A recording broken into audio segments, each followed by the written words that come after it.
My pregnant wife ignored my protests and went on an overseas trip with her high school boyfriend. She posted on Facebook, "Felipe, even though we can't be together as husband and wife, I'm still going to have your child." In the photo, they were holding hands and hugging. I commented under the post, "If you're so in love, isn't it time to kick me out and stay with him?" After posting my comment, I didn't waste any time. I called the postpartum care center where I had made a reservation and canceled it. I also called the Women's Clinic Vida Nuestra and canceled all the appointments I had scheduled. The thousands of baby items I had already purchased, I returned what I could and gave away the rest. When I was done, I sighed with relief. I called a few close friends and invited them out for drinks. I needed a distraction. We were laughing and having fun when my phone vibrated. I glanced at the screen and my smile disappeared. It was Sabrina. The room went quiet, and my friends noticed my change in mood. One of them suggested, "Wanted Sabrina calling. Maybe you should head home before she causes a scene." "Yeah, we can wrap it up here," added another. They wanted to help. Ever since I married Sabrina, I hadn't spent much time with my friends. When I did, Sabrina called them drunks, useless, and blamed them for anything that went wrong. Everyone knew how controlling she was, but I insisted on rejecting the call in front of them and forced a smile. "Forget her. Let's keep going." "One, maybe you should," Felipe began, concerned. I interrupted him. "I know you're looking out for me, but I'll say it now. When Sabrina gets back, I'm asking for a divorce. She won't be your sister-in-law anymore." The group fell silent, exchanging uneasy glances, but said nothing more. My phone vibrated again. After hesitating, I answered. This time, Sabrina's shrill voice came from the other end, furious. "Juan Alvarez, who do you think you are ignoring my calls? If this happens again, you'll be sleeping on the couch for a month." I stayed silent as she launched into another rant. "Tell me, Juan," she demanded. "Why did you cancel the postpartum care center? If they hadn't called me, I'd still be in the dark. Are you planning to be this baby's father? If not, don't worry. Plenty of other men would be thrilled to." When Sabrina got pregnant, I treated her like a queen. Everything she asked for, I made happen. I booked the best postpartum care center in Napa Valley for $10,000 a month without hesitation. I loved her and wanted her to feel cherished, but she used my devotion as a license to walk all over me. "Are you listening to me?" Her sharp voice snapped me out of my thoughts. "Yes, I'm listening. What's the issue?" I asked calmly. "The issue is that you're going to fix it," she snapped back. "Rebook the center and send me another $10,000. Felipe, and I want to stay here a few more days." Her words made me laugh out loud. "Sabrina, have you lost your mind?" The moment those words left my mouth, Sabrina exploded. "Juan Alvarez, what did you just say? Repeat that if you're a man. Do you want me to file for divorce?" It wasn't the first time she used divorce as a threat. It was her trump card. No matter how small the fight, I always gave in. I apologized, took the blame, and did everything to calm things down. I thought that if I yielded enough, we'd eventually find happiness. But things never worked out that way. Taking a deep breath, I raised my glass and said calmly, "Fine, let's get divorced." Then I hung up and turned off my phone. My friends stared at me in shock. "Why are you frozen? Let's toast to my freedom." That broke the tension. Laughter filled the air, and they raised their glasses with me. Drinks flowed, and I felt genuinely happy for the first time in years. Back at home, I collapsed onto the bed, the buzz of alcohol and freedom making me smile. For years, my life revolved around Sabrina's demands. She controlled everything, and I let her. I quit smoking and drinking for her. I gave her my entire paycheck every month. I cooked, cleaned, and took care of our home so she could do sports. But at some point, she forgot she wasn't royalty. The next morning, I woke up to loud banging on the apartment door. At first, I thought someone was doing repairs, but when the noise continued, I realized it was my door. I didn't need to guess who it was. I took my time pouring a glass of water as the voices outside grew louder. "Juan Alvarez, open this door now." Carla's sharp tone cut through the noise. "How dare you cancel the postpartum care and hospital appointments? Are you even human?" Her voice grated on my nerves, but I was used to it. Whenever Sabrina and I had the slightest fight, her parents rushed over to scold me. When I finally opened the door, I was met with furious faces. Without waiting for an invitation, they pushed past me into the apartment. "You'd better fix this immediately," Carla demanded. "Sabrina is coming back tonight, and everything needs to be back in place. Is she bringing Felipe with her?" I asked coldly. "What are you implying?" "Sabrina is coming back alone." "Stop talking nonsense," Carla shot back defensively. "Oh, and I heard you got a $15,000 bonus at work," Gustavo added. "When are you going to give that to Sabrina?" I let out a chuckle, shaking my head. It was going to be a long day. My father-in-law, Gustavo, was certainly well informed. He even knew about the bonus I'd received from my last project. "So, when are you giving that money to my daughter?" Carla chimed in, her tone entitled. "You must have misunderstood," I replied dryly. "I'm asking Sabrina for a divorce." "Divorce?" Carla's face contorted in shock. When I said the word divorce in front of Carla and Gustavo, their immediate shock was evident. Carla stepped back as if she had been slapped by an invisible hand, while Gustavo crossed his arms and tried to maintain his authoritarian stance, though it was clear he hadn't expected it either. The tension in the air was palpable, but I remained calm, meeting their gazes without hesitation. After years of submission to Sabrina's demands and her parents' constant interference, I finally felt something close to freedom. "You can't be serious, Juan," Carla said incredulously. "Sabrina will never accept this." I laughed, but it was a bitter laugh. "Sabrina doesn't have a choice, Carla. She crossed every line. All of you did." Gustavo scoffed, trying to regain control of the conversation. "You're overreacting. Divorce? This is serious. You can't make such a decision in the heat of the moment. Think about your family. Think about your child." "My child?" I replied, raising my voice for the first time. "Do you really want to talk about my child? Because as far as I know, Felipe is his father, not me. Do you think I'm going to keep funding this charade? Paying for everything while she parades around with him? You're out of touch with reality." Carla tried to interrupt me, but I raised my hand, demanding silence. "I've spent years doing everything for Sabrina. I worked tirelessly, handed over my paycheck every month, fulfilled every whim of hers. And what did I get in return? Betrayal, humiliation, and a family that thinks they can treat me like a walking ATM. This ends now." The silence that followed was deafening. Carla looked at Gustavo, hoping he would say something to convince me, but he remained silent. Finally, he let out an exasperated sigh. "This is a mistake, Juan. You'll regret it. The only mistake I made was not doing this sooner," I replied coldly. Without another word, I walked to the door and opened it, signaling that it was time for them to leave. Reluctantly, they walked past me, but not without Carla issuing one last warning. "When Sabrina comes back, you'll regret all of this.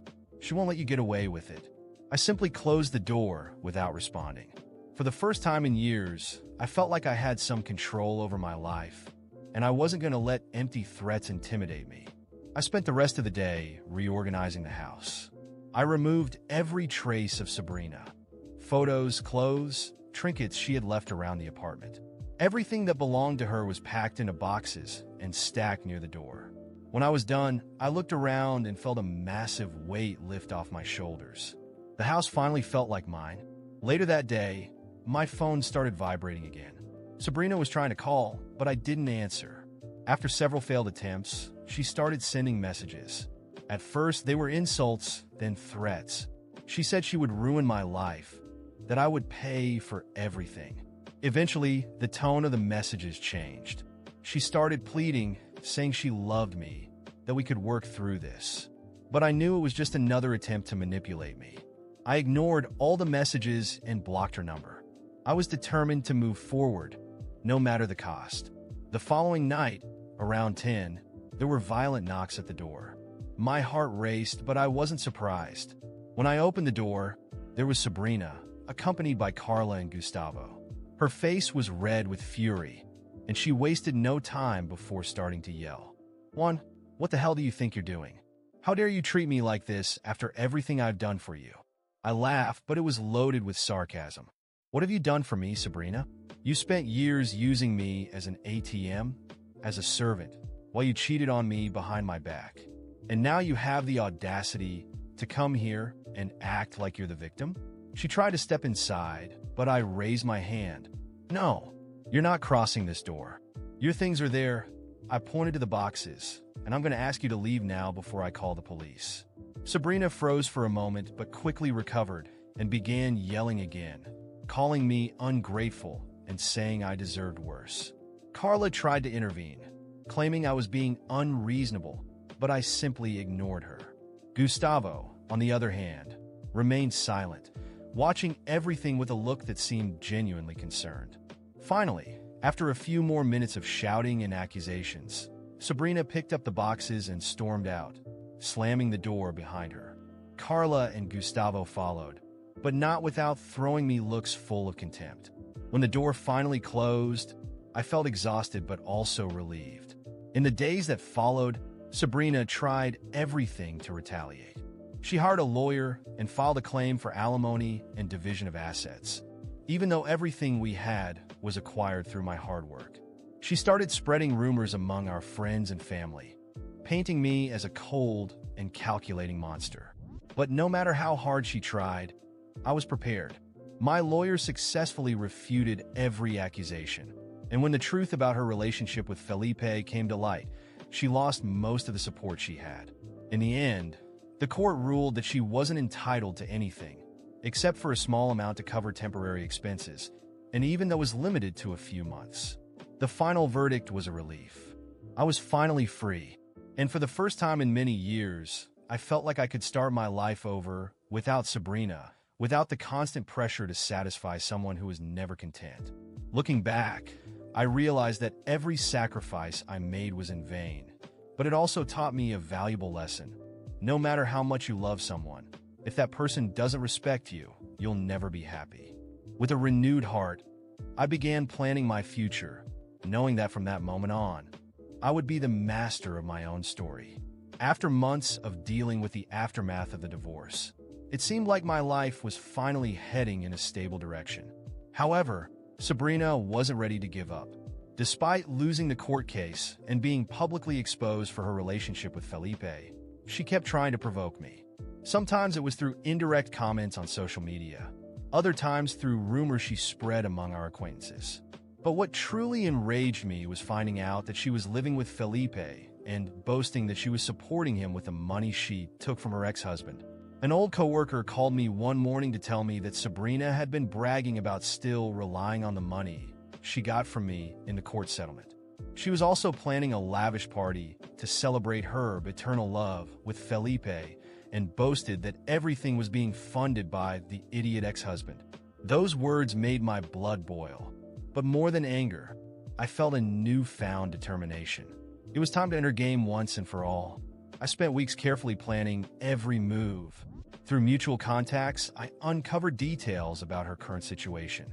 Sabrina and Felipe were on a downward spiral. Though they tried to maintain an appearance of luxury and success, they were deeply in debt. Felipe, without a stable job, was completely dependent on Sabrina, who in turn was living off the money she had taken from me and loans she couldn't repay. The party, I learned, would be a financial blow that would sink them even further. The first step was to protect myself legally. I reviewed my financial situation and discovered that there were still services linked to my accounts that Sabrina was using. I canceled them immediately. My lawyer also helped me file a motion to review the alimony agreement, arguing that she was using the money fraudulently. But that wasn't enough. I wanted to ensure that her social circle knew who Sabrina truly was. I hired a private investigator to gather evidence about her relationship with Felipe and how she had exploited me for years. Photos, messages, witnesses, everything was documented. Armed with this information, I created an anonymous social media profile and started posting the evidence.